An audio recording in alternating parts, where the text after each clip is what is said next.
Alright guys, we are going to be watching something very, very weird. Discovers what her daughter was doing with her brother in the bathroom, and she can't stop screaming. What? Why? Why's that? Susie and Timmy were siblings, and they were bonded like few others. At an age when many would be bickering and in constant confrontations, they were unconditional friends. What? Susie was 7 years old and Timmy was 5, and there was no one in the world they loved more than each other.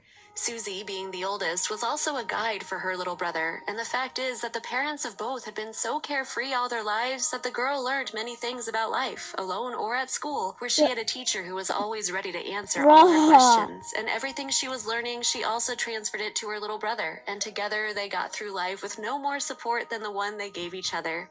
But they were still children who needed their parents. They needed them to see them beyond the 2 mouths they had to feed. They wanted to be taken seriously, and every day they tried hard to make them realize that they also thought and felt, and were able to understand life so they could take the time to explain and guide them, but that just never seemed to happen. Everything got worse when Timmy got sick. Every day he complained that his stomach hurt, but since it coincided with the beginning of school for the boy, his parents were convinced that he was simply trying to get out of going to school, and that's why they were even furious when the boy told them that his stomach did not stop hurting, and that when he ate, he sometimes felt like vomiting. 6 months had passed, and Timmy was still sick and not getting the attention he needed. It got worse when he started vomiting at night. Susie had told her parents that her little brother was throwing up his food, but they thought he had just gotten indigestion and would be fine the next day. And since there was simply no way they would believe Timmy that he was sick and wounded in their dignity, the two siblings decided that they would not bother them anymore. Susie then assumed that she was the only one who could take care of him, because only she cared about him and did not leave Timmy alone at any time.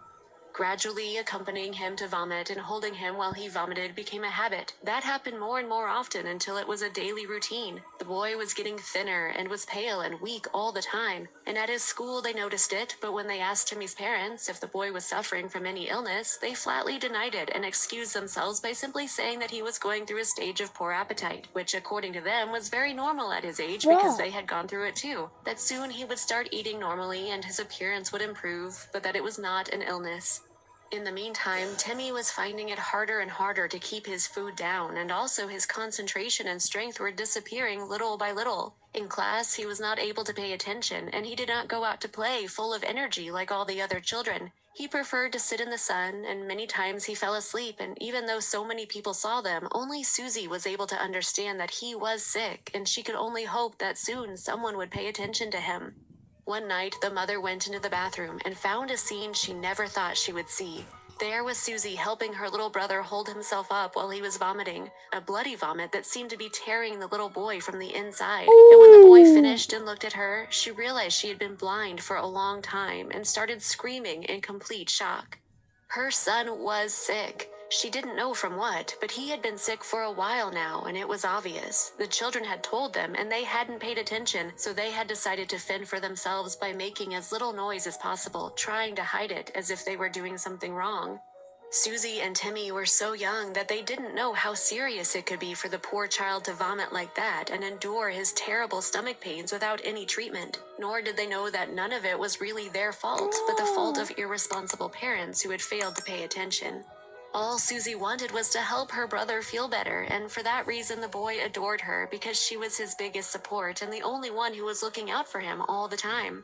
On the other hand, his parents did not know what care and love were. The boy told them hundreds of times that his stomach hurt, and they had never paid attention to him, assuming that it was some childish strategy to avoid eating his food and nothing was really wrong with him. At no time did it occur to them to think that maybe their son was sick and that complaining so many times about a pain was not normal. And the fact is that there are parents to whom the title is too big for them, parents who neglect their children, believing that their job is limited to giving them a roof and food, when it is much more than that. And if a parent is not willing to be present in every step their child takes, if they are not willing to guide them, to teach them to face life, and to be a good person, something would have to be done to put them in their place. And that was precisely what Timmy's parents needed. They needed the wake-up call that the doctors gave them that difficult night, because Timmy was so weak that his little body seemed to be unable to resist any longer, and now he was in the emergency room. And although they were no. slow to realize what was happening to him and needed to do several Guys, tests that please took many like- days, when the Guys, diagnosis please finally like and came, everyone in the subscribe and hit unit, the bell if doctors this and is nurses, bad. were devastated. The child had cancer in a terminal state. A cancer that he could have overcome a long time ago if Timmy's parents had paid attention to what they were being told.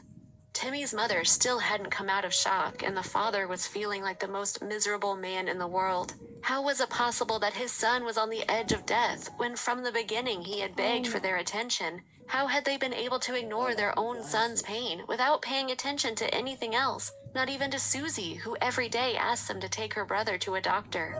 Both of them could not believe their own indolence, nor that dastardly way they behaved, and the speeches they were given at the hospital made them feel even worse, but it was well deserved. The whole time Timmy was in the hospital, they were constantly reproached by all the medical authorities. Some nurses were not even able to speak to them again.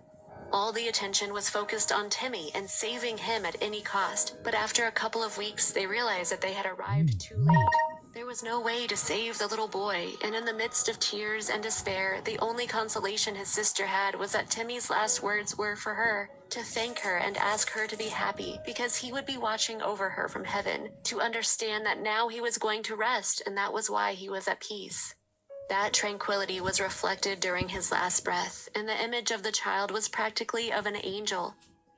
Timmy's parents could never get over knowing that their son had died because of them, and tried to repay at all costs everything they had been wronged with inordinate attention for Susie. But Susie had already learned to stand up for herself, and although she grew up and learned to forgive her parents, the relationship between them could never fully heal. The memory of Timmy was still painful, but she was also inspired by it every day, and as she grew up, she found a way to accomplish the goal that she had set for herself since she had said goodbye to her little brother, to found a hospital to treat children with cancer, and she didn't stop for a second until she did it.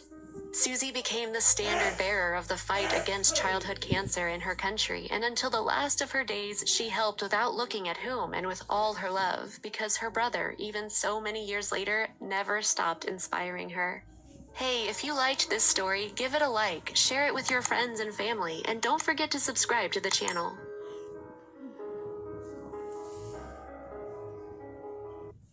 Guys,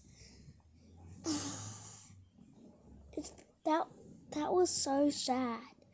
Guys, if this ever happened, if you ever throw up blood, then that means you might have cancer.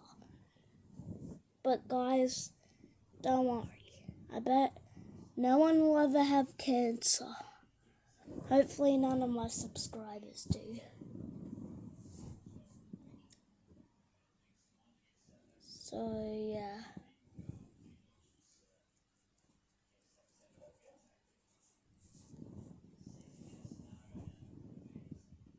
Alright guys, I better go now.